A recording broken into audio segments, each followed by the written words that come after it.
de Antonio sobre su obra, La restitución de las Españas. Te voy a quitar el papel.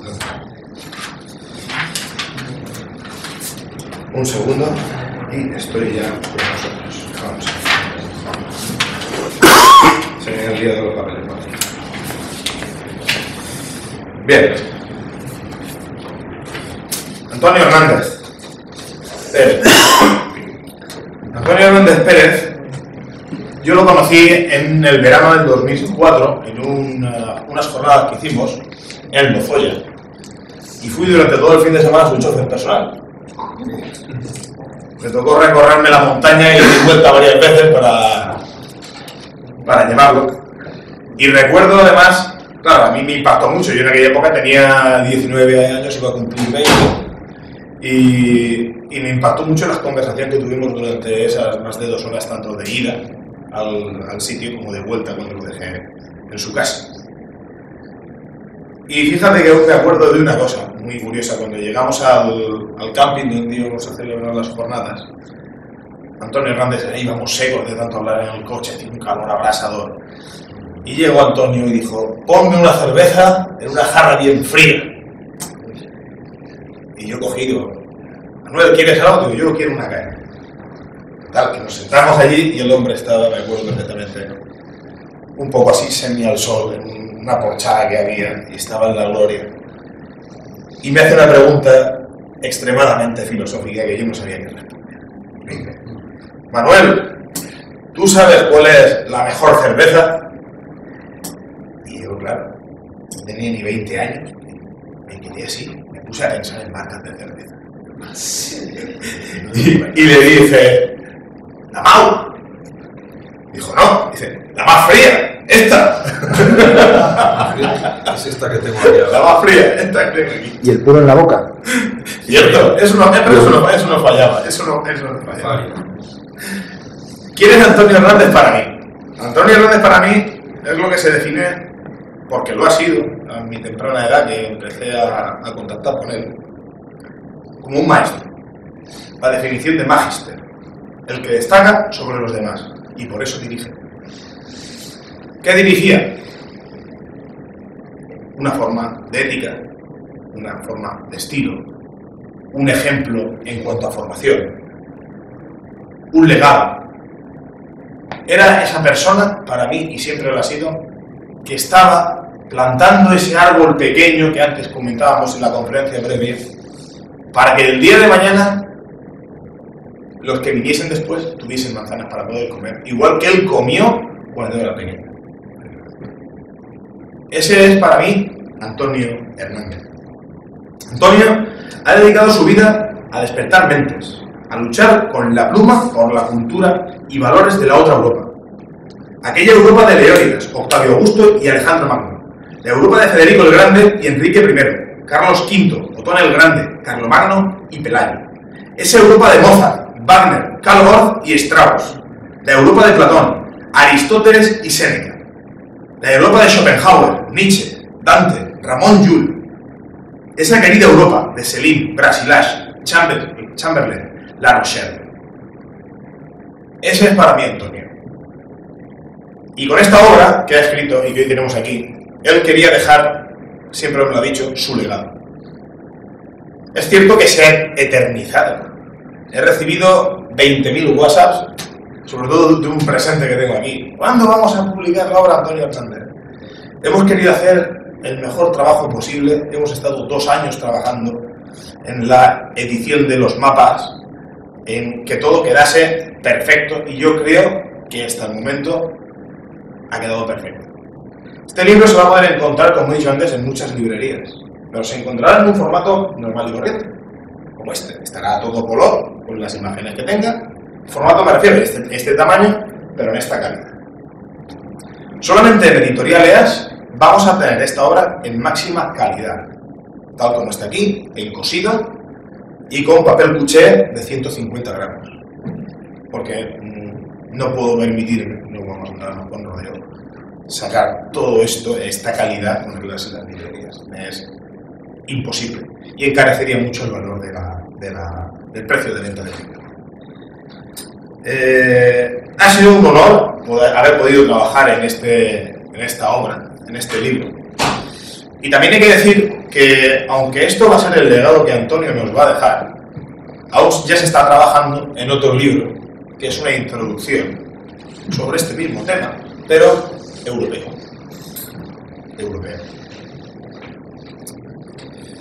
Vamos a hacer un repaso por la vida de Antonio. Antonio Hernández nació en Zamora, la perla del Duero, como él la llama, del viejo reino de León, el 6 de agosto de 1945. Se considera por ello el leonés y, por ende, español y europeo. Se confiesa cristiano porque, entre otras razones mucho más profundas e íntimas que se reserva para sí mismo, asume el hecho incontestable de que la cristiandad ha sido y aún es, a pesar de todo, una de las raíces más importantes de España y Europa. Se declara también como un socialista radical, es decir, fanático defensor y servidor del bien común, según el concepto de la tradición griega, romana y medieval. Es un convencido identitario y proclama la necesidad de reconocer las diversas comunidades étnicas de España y de Europa, para cuya integración como entidad política supraestatal propone una confederación en la línea del Sacro Imperio. Además de todo ello, hay que decir que Antonio Hernández es premio CSIC por la Universidad de Valladolid hace muchos años. Su formación en ello se parece a la mía, es autodidacta, siempre ha sido autodidacta. Y para que quede claro, no se considera escritor, ni tiene vocación de ello. Y su obra se reduce a 3 libros, dentro de poco 4. Algunos folletos de tipo ideológico y no más de una treintena de ensayos. Responde exclusivamente a una necesidad imperiosa de búsqueda de la verdad en todos los ámbitos de la existencia, entre ellos, y aquí, el de una política real para los españoles. Sobre el libro, y más concretamente,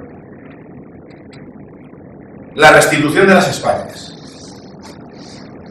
¿Qué son las Españas? Un término que en muchos casos genera cierto debate. Pues si Antonio me permite, voy a contestar a esa pregunta que está aquí en la página 13 y 14 del libro, con una breve lectura del poeta oriolano Miguel Hernández Gilanes. Las Españas. Asturianos de braveza, que con cántabros se hermanan, riojanos de las vides, vascos de piedra blindada, valencianos de alegría y castellanos de alma, labrados como la tierra y airosos como las alas, andaluces de relámpagos, nacidos entre guitarras y forjados en los yunques torrenciales de las lágrimas, extremeños de centeno, gallegos de lluvia y calma, catalanes de firmeza que con firma llevarán la señera hasta las islas que el Mediterráneo baña, manchegos de pastoreo, aragoneses de casta, murcianos de dinamita frutalmente propagada, leoneses, navarros, dueños del hambre, el sudor y el hacha, reyes de la minería, señores de la labranza, canarios que entre volcanes y las olas oceánicas a una tierra escasa y dura su parco sustento arrancan, y ilusos que allende del mar llevaron sus velas blancas. Pueblos todos de esta tierra que llamamos las Españas. Con todo esto, señores, doy paso a Antonio Hernández.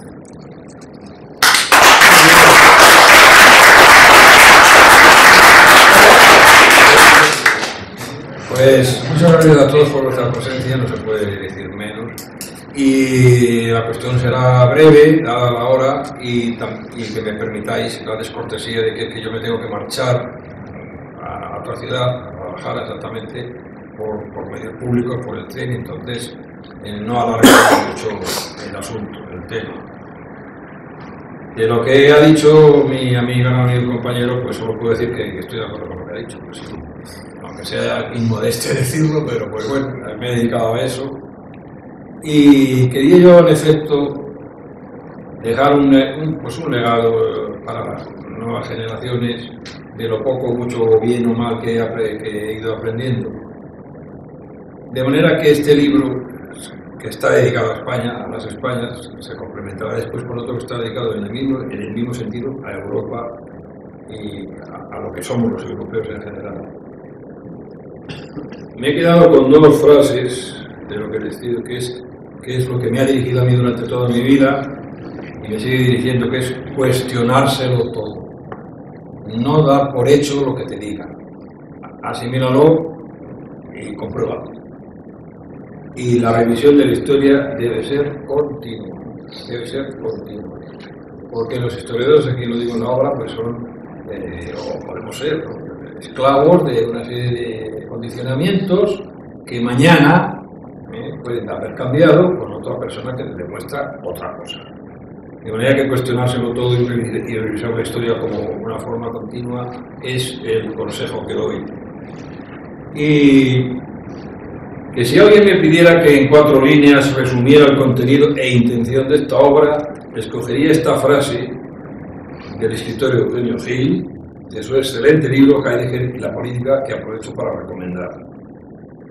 La restitución de las Españas es el despliegue del presente generado por un proyecto de futuro conforme a lo que ya somos desde el pasado. La frase, como es de Heidegger, pues tiene miga y mucha, si la podéis analizar. Pues el libro lo he dividido en 2 partes, fundamentalmente. La segunda, que sería, digo, la menos interesante, es porque es expositiva. La segunda parte se trata de ir, digamos, por llamarlo de una forma, de los antiguos reinos hispánicos, o regiones históricas, una por una, las históricas, no autonomías ni cosas de estas, las regiones históricas de fuero, que yo llamo, que son las que han sido y que son las que tiene el rey de España. Los reyes del rey de España los han tenido siempre. Y entonces hago una definición de cuál es el origen de ese nombre, una definición también de la heráldica que tiene, de dónde viene. Bueno, todo eso es consultivo, hay cosas que interesarán menos y otros más. O sea, la gente de un sitio pues irá a ver qué dice este tío del Reino de León, ¿no? A ver qué dice tal. Esa es más una parte más pesada, porque es discutiva, y termina el libro con una selección de, bueno, no una selección, una exposición completa de la heráldica tradicional hispánica. También, referente a lo anterior y con la heráldica, hay cosas que son nuevas y que se llaman, pues, regiones o estados de pretensión. De pretensión, no son históricos, no han sido históricos, pero pueden ser de pretensión. Eso yo lo propongo que se discuta en Cortes, que es donde hay que discutir las cosas, que se vote y que se diga que sí o que se diga que no. Pero yo aquí lo hago como propuesta exclusivamente. La primera parte, sin embargo, pues es una parte doctrinal. Doctrinal en el buen sentido de la palabra, que es expositiva de los fundamentos que yo considero, por qué se llaman las Españas, qué es restituir. Esto en el índice se puede ver perfectamente. La primera parte, que hago una introducción y unos conceptos previos. Luego hago una crítica de lo que es la interpretación de la historia. La cuestión es esta, es que la historia, como decía al principio, se interpreta. Y muchas veces se interpreta porque hay historiadores, muchos, que tienen un esquema ideológico, incluso político, previo a sus estudios. Y luego tratan de acoplar sus estudios a su sistema ideológico, lo cual es anticientífico total. Es comprensible. El mismo don Claudio Sánchez Álvaro hace esto. Yo lo he estudiado muchísimo, lo llegué a conocer y saludar una vez, antes de que falleciera, y sabe muchísimo, era de los máximos historiadores, pero él tenía un esquema ideológico previo. Y él en sus obras se ve perfectamente cómo acopla a su sistema ideológico las cosas que él sabe. Lo que no le conviene, pues no lo pone, sencillamente, pero lo sabe, pero no lo pone. No es una crítica a Cervantes, porque es un hombre que ha hecho una gran obra por España, eso es la verdad. Pero bueno, esa es la tendencia general que hay en la interpretación de la historia.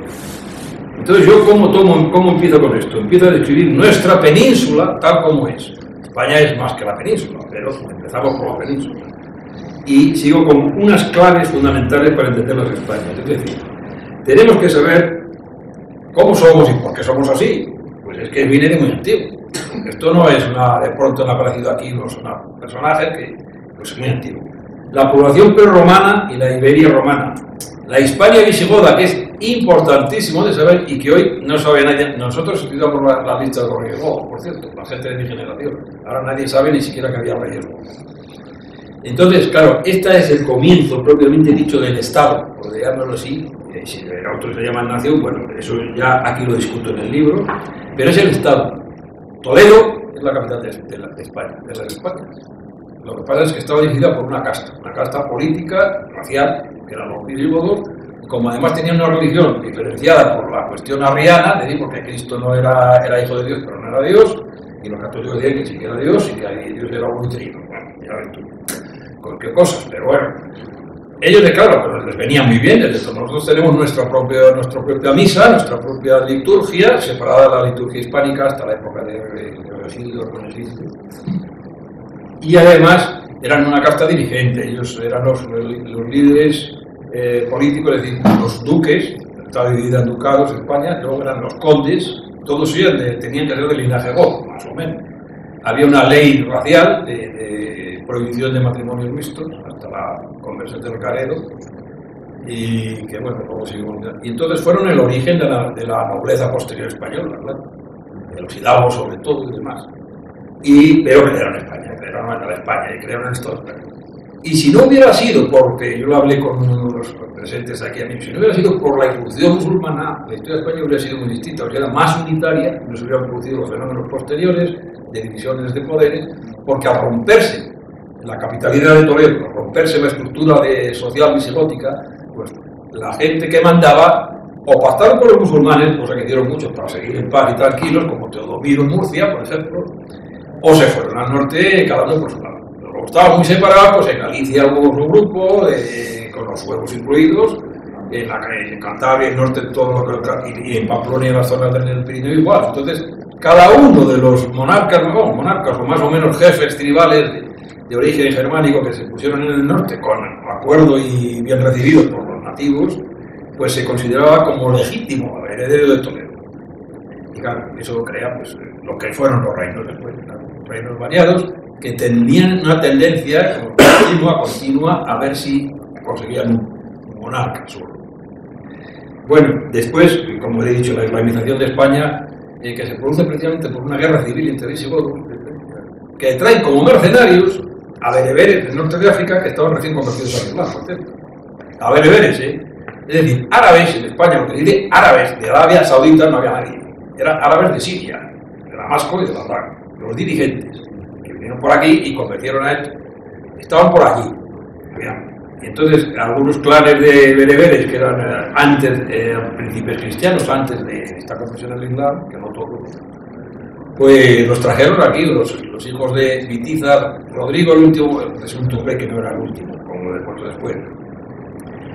Había cegado a los hijos de su enemigo Vitiza, y claro, los vitizanos estaban de uñas contra entonces llamaron a esto, les pagaron, dijeron, oye, pasa al estrecho, ahí estaba el conde Guillán, Julián, pasa al estrecho, contrata aquí una tropa, porque vamos a darle a Rodrigo bien por detrás, porque vamos, ya está bien lo que nos ha hecho, etc.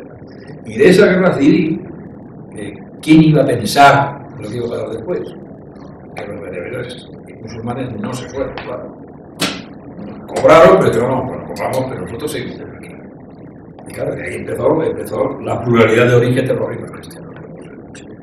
Y lo que hemos llamado, bien llamado, reconquista, porque al principio no había esta idea se empieza que viene de Toledo, también viene de los mozárabes, que eran, como sabéis, los mozárabes eran los que habían conservado la religión cristiana y la etnia, por decirlo así, o hispana, ya, dentro del mundo musulmán. Les permitían vivir a costa de unos impuestos bastante fuertes, como cualquier estado islámico actual. Tú, si no te metes con ellos, si tienes un impuesto que ahora no recuerdo cómo se dice, nada de muerte. Sí, pues. Entonces, estos grupos en el siglo XI, ahí es cuando comienzan los tremendo. Porque hasta entonces los bereberes más o menos se llevaron bien con las poblaciones, las poblaciones del norte hacían pocas incursiones, y estamos hablando hasta los siglos 8, 9, 10. Pero en el 11, a los musulmanes se les ocurrió, como ya empezaban a despertar, el reino de León era bastante fuerte, el reino de Pamplona, que acababa de nacer. Entonces digo, vamos a ver si nos ayuda, porque aquí si nos comen por los pies. Pues no se nos ocurrió otra cosa que llamar al emir de los almorávides, que estaban por entonces por Marruecos, este señor, pues era los almorávides, eran había ido hasta Sudán, incluso traía negros de Sudán. Había hecho una campaña religiosa y de implantación y entraron en España como aliados de los musulmanes españoles, que eran más españoles que musulmanes. Entonces, ahí es cuando comienza la reconquista y la idea de la reconquista, de que al huir los mozárabes que quedaban, porque ya estos los almorávides no admitieron ni los impuestos, o te convertías al Islam o te cortaban el cuello y te iban. Bueno, claro. Entonces, casi todos clérigos que habitaban en Córdoba y en Toledo fundamentalmente, se fueron hacia el norte, generalmente en León, y se nota su influencia ahora mismo en la arquitectura religiosa que hay en toda la zona de León, que es curiosamente, la gente se extraña de ver allí el estilo los árabes arquitectónicos, y entonces ellos se crea ya ahí surge la idea de reconquistar de nuevo, no viene solo de Pelayo. Entonces la idea como tal no era así, sino reconstruir el Estado de Toledo, pero no existía el concepto de reconquista como se ve en los documentos ya del siglo XI. Ya se ve clarísimamente que esa idea ya se impone, porque lo imponen los clérigos incluso, que están defendiendo la religión cristiana fundamentalmente. Entonces hay que reconquistar el terreno de la antigua monarquía visigoda y reimplantar el cristianismo como la religión del Estado. Y bueno, esto es lo fundamental de la primera parte, que ahí es cuando comienza la formación de las identidades que hoy conocemos, de las identidades españolas que no hubieran sido tales si no hubiera habido un musulmán, pero como lo ha habido, la historia lo ha hecho así, pues es así. Y entonces lo que hay que ir conociendo es el sustrato, primero el sustrato ibérico y la memoria de la Hispania romana y visigoda como base territorial de los reinos medievales. Ese sustrato, sobre ese sustrato se basa, no se basa sobre la nada tampoco, la verdad. Y hay una cosa muy importante que es una sinopsis, que el libro que tenga la cortesía de comprar el libro verá una sinopsis que me costó bastante trabajo hacer porque la he sacado de varios sitios, donde se aprecia perfectamente la formación histórica de los reinos hispánicos. De una forma muy clara, sí se ve. La verdad es que cualquiera que lo vea lo puede entender. Cómo se ha ido formando, como hechos históricos, no estamos hablando de opiniones, sino como hechos históricos de cuando el reino de Pamplona funciona, cuando los condes de Cataluña se liberan del imperio carolingio por la cara, que sí, que ya no fueron a no me acuerdo que rey ahora, que era el rey Franco, pues no fueron a rendir de vasallaje como es la obligación una vez al año, no fueron. Entonces pues bueno, ya los condes catalanes, que eran conde de Barcelona era el más importante de todos, y todas estas comunidades se empiezan a forjar, entonces, y aquí en ese cuadro sinóptico se ve perfectamente. Y ahora viene la intención de este libro. Este libro responde al intento de crear un relato común. No pretende sustituir a los libros de historia, sino que quiere situar a los lectores jóvenes en un terreno objetivo para un estudio posterior. Esto es una paráfrasis que he hecho yo de Pérez Reverte, pero que viene también como anillo al dedo, como dije antes lo de Heidegger.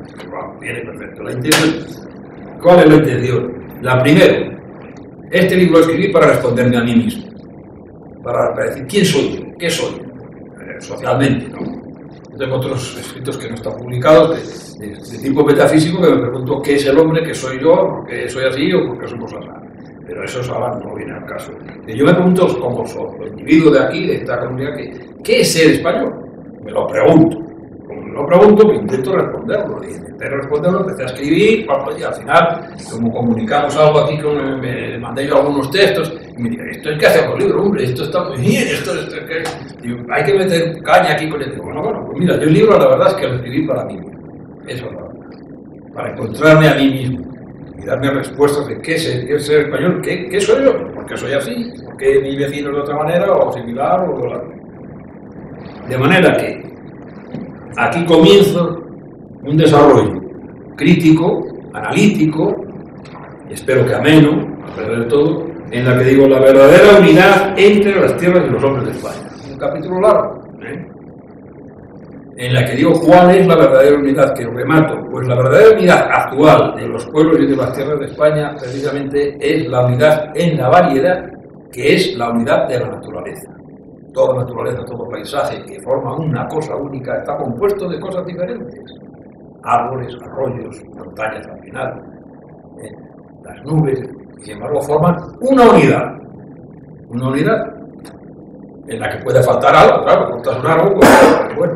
Entonces la unidad en la variedad es la unidad clásica, típica de nuestra España actual, a la que yo llamo las Españas por fidelidad a la tradición antigua, ya porque hasta el siglo XIX, hasta la reina Isabel II era reina de las Españas, como podéis ver en sus monedas. Cuando dicen que reina de las Españas era porque la España peninsular y la España americana, no es cierto. Porque desde luego, bueno, Felipe II lo usó, pero es que ya en la Edad Media existen las Españas y ya se titulan reyes de las Españas los de León y los de Pamplona. Porque querían Hispanianum Rex en los dos sitios. Entonces,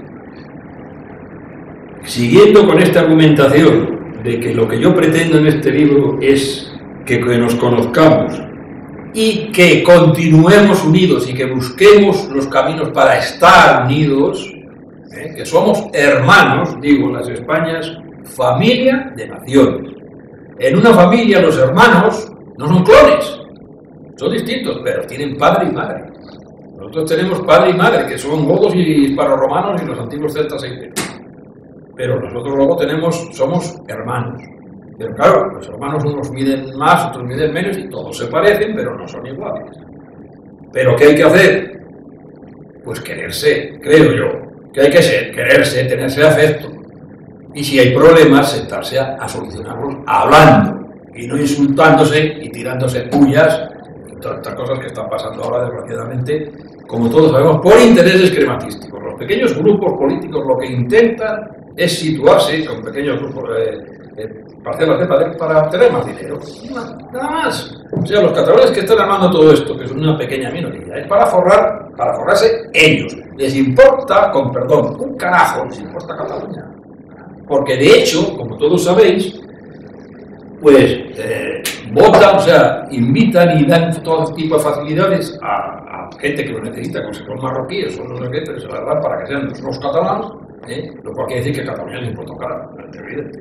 Que quieren la independencia para cobrar el grupito pequeño que quede, Sociedad Anónima, Cataluña, Sociedad Anónima, y lo demás es importante. No quieren a Cataluña. Cataluña es otra, es uno de los pueblos españoles. No tengo una duda de que la Edad Media está ahora. Y la gente sensata, con la que yo he conectado, pues piensa exactamente igual. Pero, por eso insisto, que España es una familia de naciones. Luego hago una reflexión también larga sobre estados y naciones. Entonces hago una reflexión de tipo histórico-filosófico, si queréis llamarlo así, incluso etimológico, para saber qué podemos definir como nación, qué podemos definir como estado, y a su vez qué son las identidades, qué se puede considerar etnia. Todo eso está desarrollado. No se puede en la presentación desarrollar todo esto porque entonces no solo destripo libros, que no tenemos tiempo. Entonces, pero es bastante largo este capítulo porque se habla de... Entonces he propuesto una nueva terminología política.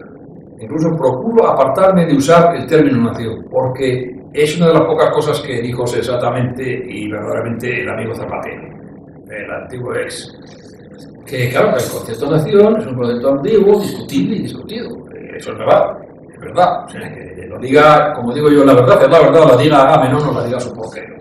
Yo te he dicho eso porque es discutido y discutible, porque se basa en qué conceptos previos tenemos. El nation en latín, que tiene un significado muy típico y muy específico, que no se puede aplicar a todos los pueblos en general. Pero bueno, eso está desarrollado aquí, al máximo. Eso sí, como proyecto, como propuesta. Entonces, tengo una serie de nuevas ideas en lo que yo digo que hay, pues vamos en vez de usar el término nación o naciones, áreas identitarias, ámbitos étnicos, áreas identitarias. Y digo que es eso, que se puede considerar eso para evitar la discusión que lleva a enfrentamientos por falta de conexión en el principio etimológico. Es decir, en lugar de basarnos en cuestiones etimológicas, semánticas, pues nos basamos en conceptos más bien viscerales. Entonces, claro, hay gente que no le puede decir que España no es una nación, porque claro, el concepto que tiene de España es que sí es una nación por nación determinada. Si yo tengo otro concepto de nación, te diría, no, España no es una nación, lo que no quiere decir es que seamos diferentes. Pero claro, los conceptos previos son conceptos previos. Esos son los que hay que discutir, matizar y enfatizar bien, atendiendo al concepto etimológico y semántico de cada palabra. Y entonces, y sigo igual, diciendo que son estados, que se pueden considerar naciones. Hablo también de cuestiones europeas para hacer paralelismo. Porque una nación puede no tener un estado. De hecho, Irlanda no lo ha tenido hasta 1921, desde el siglo XII. Bueno, y en el siglo XIII tampoco tenía un estado porque había varios reinos, 4 o 5, Connaught, Ulster, etc. Pues en fin, no existen los irlandeses por eso. No han tenido estado. Ha sido una colonia británica de los ingleses, y de los señores irlandeses también, que los llamaban también en ayuda, pero hasta 1921 no ha sido un estado. Pero sí ha sido una nación. Y Polonia en el siglo XVIII, que fue descuartizada y que desapareció el mapa, tú coges el mapa del siglo XVIII y no existe Polonia. No hay. No está, mire, no está. Son parte del Imperio Austriaco, del Imperio Ruso y del Imperio Austriaco, húngaros y prusianos. Y no existe, pero no existe Polonia, no hay una nación polaca, pues sí, claro, hay una nación polaca, pero no quiere decir que el no tener Estado no sea una nación, no pueda serlo. Esto lo desarrollo aquí también. Y después hablo de nación, patria, país, nacionalidad y ciudadanía, que es muy importante, porque la nacionalidad es automática por tu herencia, por ser tus padres y tus abuelos, y la ciudadanía es un concepto jurídico, que no es lo mismo. Te pueden conceder la ciudadanía, pero la nacionalidad es automática. Uno es español porque ha nacido de padres y abuelos españoles. Esa es la nacionalidad. La ciudadanía la puede tener cualquier europeo con mayor motivo, aunque no sea de patria, porque se concede el Estado a través de las Cortes. Y en identidad, que son conceptos muy complejos, como Eduardo sabe muy bien, y discutibles también, porque viene de matiz. ¿De qué se interpreta por tal cosa y por tal otra? Aquí lo explayo también. No tan largamente, pero creo que lo suficiente. Y por último, bueno, no por último, casi, la desnaturalización de los españoles, yo entiendo de que habiendo sido reencontrada toda nuestra península ya en 1492, y con el rey don Felipe II, sea monarca de toda la península, haberlo conseguido, pues es evidente que logramos formar por primera vez después de los godos una unidad política, con Felipe. Pero comienza la desnaturalización, comenzamos a dejar de ser lo que somos, en el siglo XVII, cuando el mal gobierno obliga, digamos, por decirlo así, sopla sobre el aspa de Portugal para que se separe, y sopla sobre también la corona de Aragón, en fin, todas estas cosas. Empieza la corona, y lo que desnaturalizó definitivamente España, y estamos resumiendo mucho, es precisamente la guerra de sucesión, cuando fallece sin descendencia el último Austria, Carlos II. Y aquí se disputa el trono de España con guerra, pagado por ellos, porque entonces no había miles. El archiduque de Austria y don Felipe de Borbón, que era el nieto de Luis XIV, si no me equivoco, y se disputa en España. Ahí de claro, se disputa el trono de España. Probablemente si la victoria hubiera sido del archiduque de Austria, nos hubiera ido mejor, porque en el mundo germánico la idea federal está es medieval, no se imagina que es de ahora. El Sacro Imperio era una entidad federal.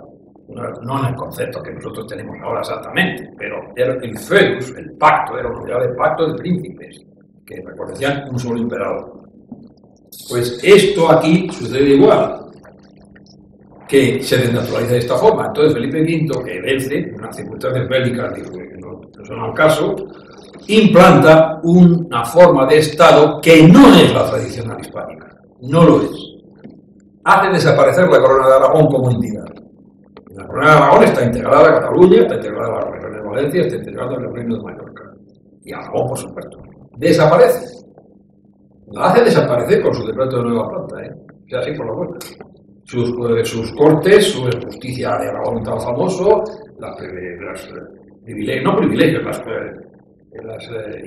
¿cómo se dice? Las identidades típicas o las instituciones típicas de la corona, que son medievales, son muy antiguas, las hace desaparecer. Entonces, todo eso rompe, es una desnaturalización, y eso va dando vuelcos y vuelcos hasta llegar al liberalismo. El liberalismo acaba ya con la idea de los antiguos reinos y se inventan las provincias que, como sabéis, son unas entidades totalmente ficticias, tiradas a rayas y con cartabón por aquí y por allá. A ver si la capital la ponen en muchos sitios de manera que se pueda llegar en una jornada de todos los pueblos alrededor ahí. Pero eso no es así en todos los sitios, porque, por ejemplo, en Guadalajara, pues los que viven en Molina te puedes imaginar la jornada en la que es tipo de caballo. Entonces, eso se va desnaturalizando. El liberalismo acaba ya con la España, las Españas, acaba con la España tradicional. Y, sorprendentemente, en la República, a pesar de todo, conservan la idea de las regiones y los reinos. Reinos no, pero regiones. Porque establecen el Tribunal de Garantías Constitucionales, en las cuales había un representante por cada región española histórica. Entre ellas, la de León, aquí, el representante de Castilla, el reino de la región de Toledo, que era la Castilla la Nueva, etc. Esto es 1931, Hay que decir, el Tribunal de Garantías Constitucionales se crea casi inmediatamente después de proclamarse la República en sí, pero lo sorprendente es que después, la guerra civil es un tema que no vamos a tocar, aquí no lo toco, sí lo toco, pero de una forma tangencial y además bastante objetiva. Pues que el régimen de Franco recupera las tradiciones liberales en cuanto a la estructura española. Y eso es lo que sorprende. Sorprende porque dices, o sea, el que te hablas de unidad de España, pero estás basándote en lugar de... Sí, habla de los reyes católicos, la bellaca, pero es que los reyes católicos, los reinos claves, decían en plural estos reinos. Cada vez que los reyes hablaban de sus posesiones, no decían la idea de decir España, pues es muy raro que el siglo XV encuentres un texto de esto, pero dicen estos reinos. Y los reyes católicos, el escudo de los reyes católicos, pero no la idea de los reyes católicos, ni la idea de la España del siglo XVI. Con Franco, pues, no digo con Franco, con el sistema en sí, la idea de las provincias se desarrolla más. Es sorprendente porque es bastante contradictorio, es un poco... eso es contradictorio, contra la idea de que se tiene con la práctica después de real de ahí. Entonces, creo que ahí llegamos al final. Y para remate, pues viene el régimen de transición. Aquí había una esperanza, y la hubo. Y la Constitución que tenemos ahora habla de las regiones, pero con el error de decir nacionalidades y regiones, lo cual es bastante... se crean problemas para el futuro. Un disparate que no viene acá. Pero, bueno, la reconoce. Pero la reconoce y ya estaba dispuesto a que España fuera...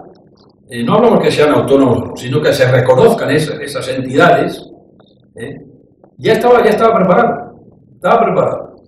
Y van a ver las entidades que fueron reinos, que están en la Constitución, que se constituye.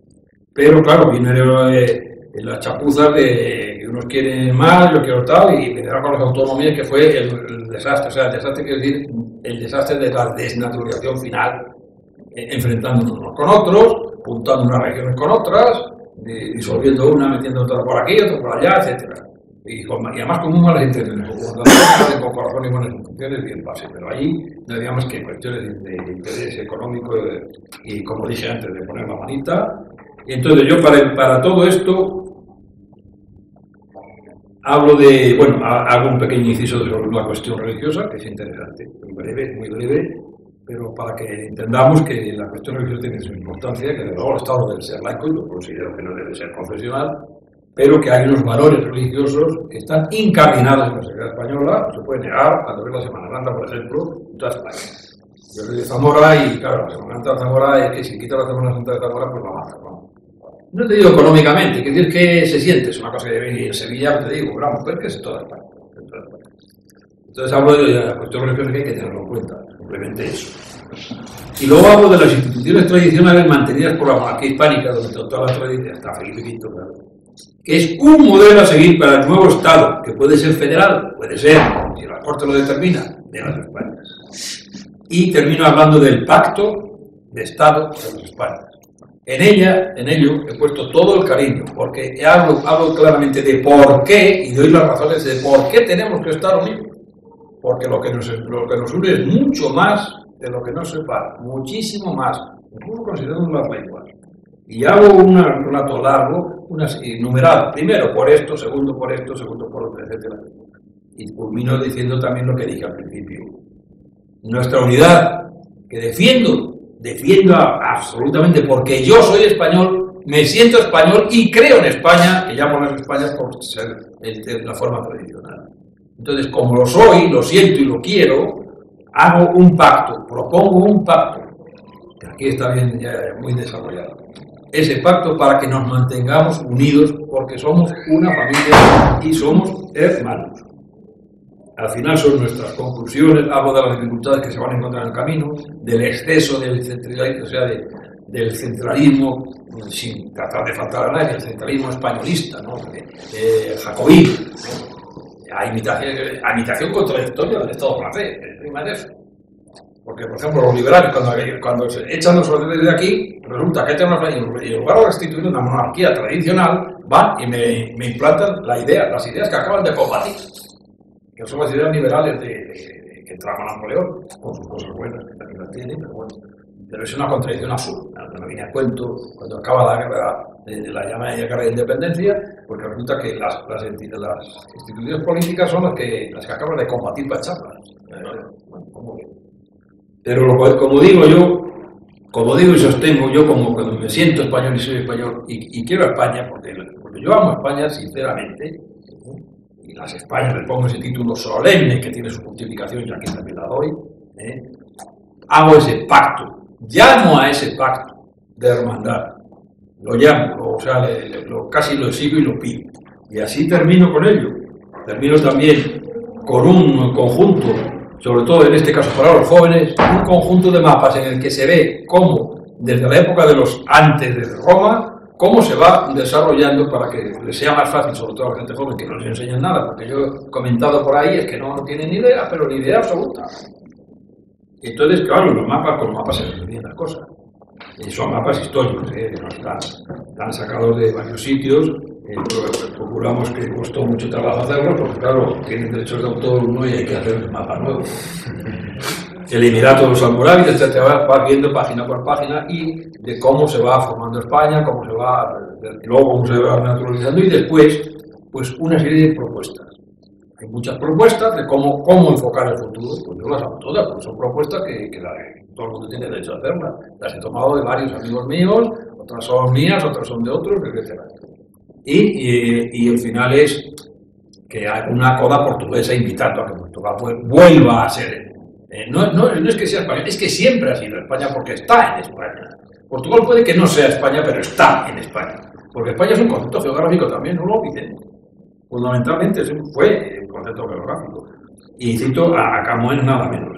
A ver, o sea, en unos versos de Camões, como él mismo, aun siendo cuando escribió esto, Os Lusíadas, tenía Portugal su propio rey, todavía no era don Felipe, Camões habla de todos los reinos hispánicos como españoles. De todos los reinos que de la península los habla como españoles, y lo dicen más de una ocasión. Y con eso terminé, digamos que cierro el libro, aunque el libro lo cierro con una cita latina aquí tomada de ¿cómo se llama el título del libro? Laudemos Viros Gloriosos, esto es de la Biblia. Laudemos Viros Gloriosos es parentes notos y generaciones suas. Beatifiquemos eos qui sustinuerum, qui vos honoris fides licitos. Alabemos a los hombres, a los gloriosos que son nuestros antepasados en nuestra generación. Beatifiquemos, o sea, dediquemos a los que perseveraron, para los cuales el nombre del honor se llama fidelidad. En latín es qui vos honoris nomen fides licitos. Y como cristiano que soy, digo, ad majorem Dei gloria, finis coronatum. Hay también una selección de heráldica que viene conforme a lo que está en color. Están en color por aquí. Viene en relación con el texto. Son escudos heráldicos que vienen puestos por orden según está tratado en el texto. En los errores que hay de dibujo, porque es que los he hecho yo con un cartabón y una cartulina. O sea, que después lo he reducido y ahí no se puede poner no. Entonces, insisto, empiezo con un hombre, con un rojo. Empiezo con un rojo, ya ves. Miguel Hernández, que fue en el sentido bueno de la palabra, con un rojo, con un hombre que era pastor, un autodidacta, un hombre que estuvo cuidando y que escribió versos preciosos, por cierto. Y termino con un portugués que era además de clase alta y un gran aventurero y un gran para cerrar, para hacer las Españas de nuevo, y hacerlas con amor, hacerlas con cariño, respetándonos todos, hablando, dialogando y llegando a acuerdos, porque se puede llegar, porque no querer llegar a acuerdos son aquellos que, como digo, son usureros, les domina la codicia y lo que quieren es dinero, pequeñas parcelas de poder, pero sobre todo dinero. No les importa tanto el poder como el dinero. Entonces, con eso lo cierro. Empiezo con esta cita en la que he añadido cosas, por eso digo que pido perdón. Nos hemos permitido añadir algunos versos para que estén representando todos los pueblos hispánicos. Pedimos perdón por ello al espíritu del gran poeta Orcelitano. Bueno, fundamentalmente son de él, pero ya añadido unas tantas cosas que vienen al caso. Y termino con la invitación a Portugal hecha por el propio Camões, nada menos. Y para que espero que esto, sobre todo los jóvenes cuando lo lean, se entusiasmen con el proyecto, porque es lo propio de las nuevas generaciones, entusiasmarse con este proyecto de reconstitución, de restitución de lo que hemos sido y podemos volver a ser. Hago votos por ello. Muchas gracias.